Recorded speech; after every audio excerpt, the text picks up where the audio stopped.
Y'all, we had got a quick recess. So, bitch, I'm trying to tell y'all what happened real quick.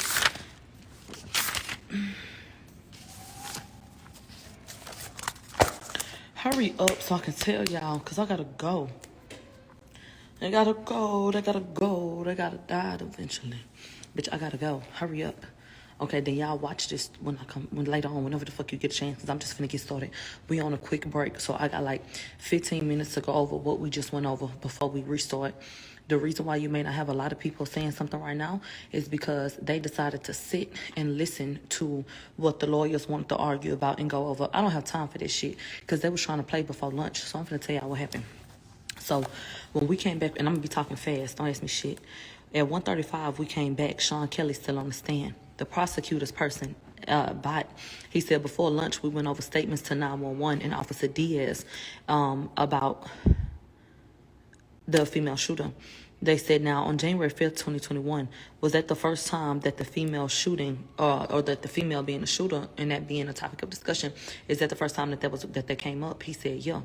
They said, was it said in the dry run that, that's what happened? He said, yes. And then he said, at the time, I was ready to get to my son. I was alone, or he was alone. So he's basically just saying, I didn't mention anything about the shooter being a female, but I talked to the cops that night when they came out, and I was ready to get back to my son, okay? And so they said, do you recall who suggested a struggle over the gun? He said no. He showed him the transcripts. They said, does that refresh your memory? He said no. He said, with the audio help, he said, you can play it, but no, I don't know. He read the paper again. They said, do you remember this conversation? He said no. They said, you said when the short guy got out the car, you saw an object in his hand. He said, yeah, but I never saw the object, but I saw flashes. And they said, and then he was cussing at her, violently, right? And he said, yeah. And then they said, and then she fell and crawled over to the neighbor's driveway, and that Tory was the loudest and most aggressive. So recross, they said, when you met, this is the defense, when you met with my investigator, you were being truthful, correct? He said, yeah. They said that you knew that you were being recorded, right? He said, yes. They said, he asked me what happened, and he began recording me. They said, have you ever changed your story? He said, no. They said, when was the first time that they asked you or that they brought up the girl? Y'all see my foot popping on and off? That's a piece of hair on my face. When was the first time that a girl was brought up? Did anyone ask you to describe the shooter when they was talking to you? He said, no, nobody ever asked me to describe the shooter. So basically, they was trying to say earlier, you never said that it was a female that shot. But now the point is, babe, they never asked me. They asked me what happened. I told them what I saw at that time, and I was trying to get back to my son. That's what he said.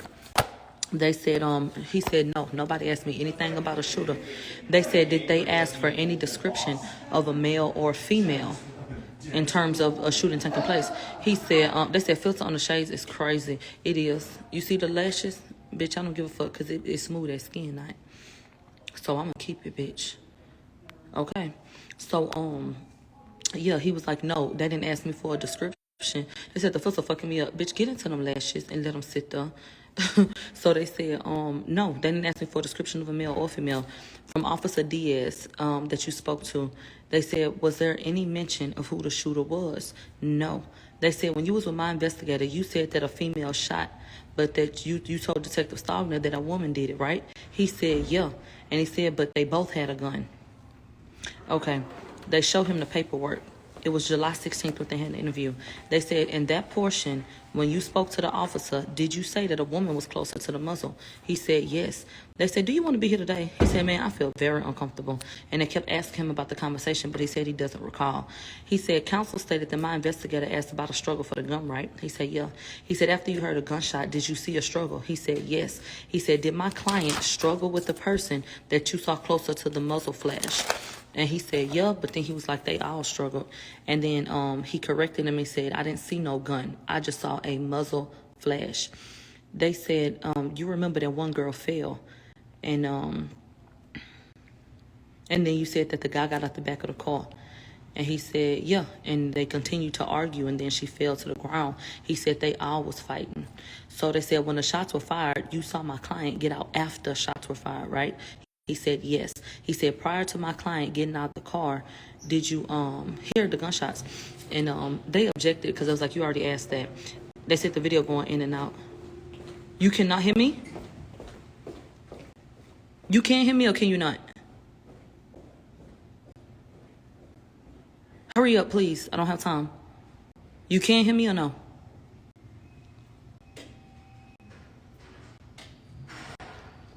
Can you hurry the fuck up? Okay, so that was it. They brought in, child, they brought in Officer Diaz. We've already spoken to Officer Diaz, but Officer Diaz comes back. They said, were you involved in the investigation for a domestic situation? He said, yeah, we got a call about a shooting. They said, as you got to that location, did you talk to Sean Kelly? He said, yeah, I did. He told me that he looked out of the window and he saw a Cadillac with the rear door open and he saw women fight in and outside of the car. And it took me about 15 minutes from that phone call for me to get there. They said, did you ask for a description of the shooter? He said, I don't recall. He showed him the paperwork. He said, no, I never asked him about the shooter. So while they sitting up here trying to paint a picture that you never said that it was a woman that shot, he was never asked. Let's be very clear. Okay, Detective Stogner is now on the stand. They said, you the lead detective, right? And they said, yeah. They said, you in charge of follow-ups, huh? He said, yeah. They said, July 16th, did you follow up with Sean Kelly? He said, over the phone.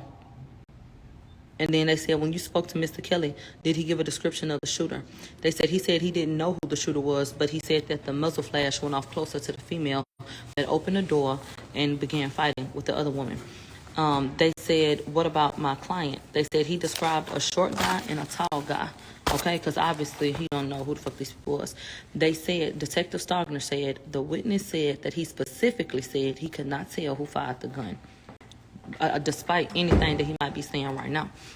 They said, according to the statement, he said that a woman was closer to the muzzle flash and he ain't say anything about the shorter guy doing anything and he didn't say anything about the shorter guy having a gun. They said, you were there to investigate, right? Did he tell you anything about my client doing anything? He said, no.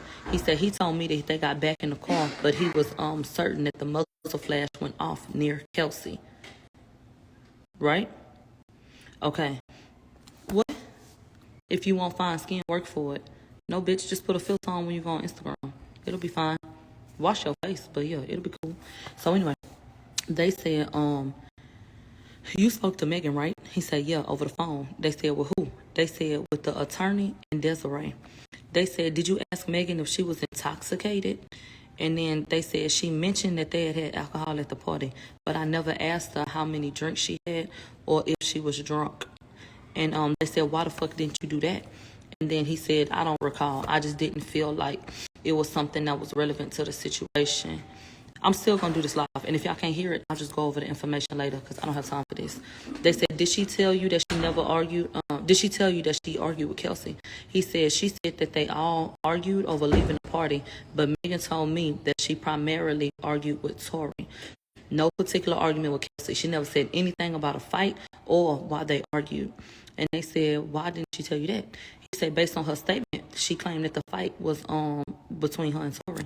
They said, do you know if they got in a fight? He said, no, because Megan never told me that. I'll go back over it. Stop telling me the same thing. I'll go back over it. They said, did she ever tell you that Tory offered her $1 million in that interview?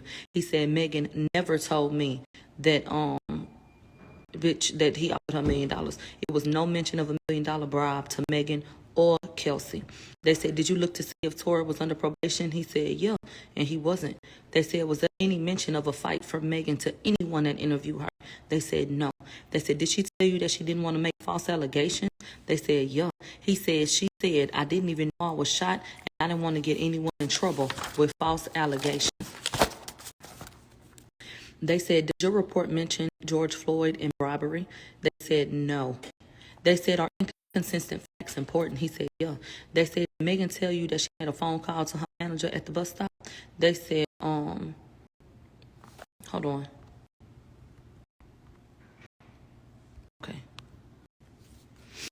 Okay. Duh. They said,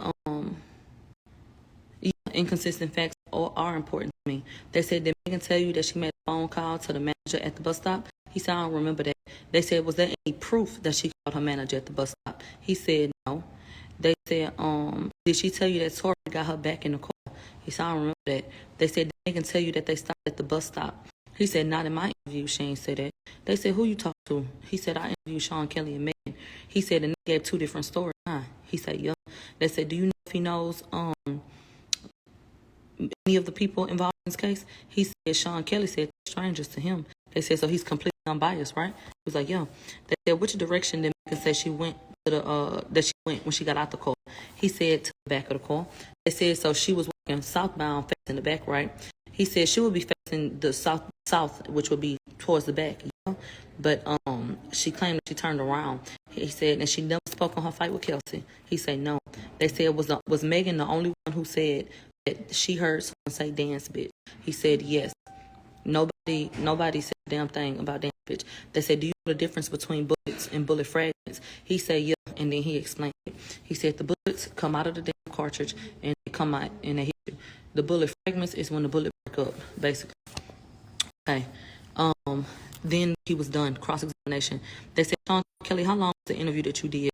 How long was the interview, Stogner, that you did with Sean Kelly? He said 3 to 5 minutes, and I didn't take no notes, and it was on the phone. I just was doing a summary and going over what he had said before.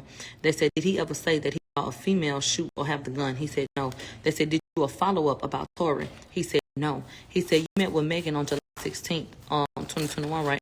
I'm sorry, you met with her in July on the 16th, and then 2021, correct? He said, he said, and on that day, did Megan say that Tory shot her? He said, yeah. And she said that she was scared and in shock. They said, at no point did she say she didn't know who the shooter was, right? He was like, no, she didn't say that, but he had just saying that she didn't want to make these allegations. They said, in 2021, did Megan say that she walked southbound? He said, that's what I concluded based on the direction that she said she went versus what a car actually was. He said, she said that Tory shot her and that he pointed a gun and he shot her. And then she turned her head, not her body, and she clearly saw him. That's what she said. They said, do you know Quan? And he was like, yeah. And he said, Jaquan and Kelsey did not want to talk to me at all. They said, at that point, 2021, did Megan mention that Tory offered money? He said, yeah. At that point, she said he offered $1 million. They said, how was Megan behaving? They said she was very calm, somber, and upset. And at a certain point, she cried. And then they said, okay, well, we're going to go ahead and take a break. And then everybody is going over what they want to go over. Okay? So when we get back, then we'll get into it some more.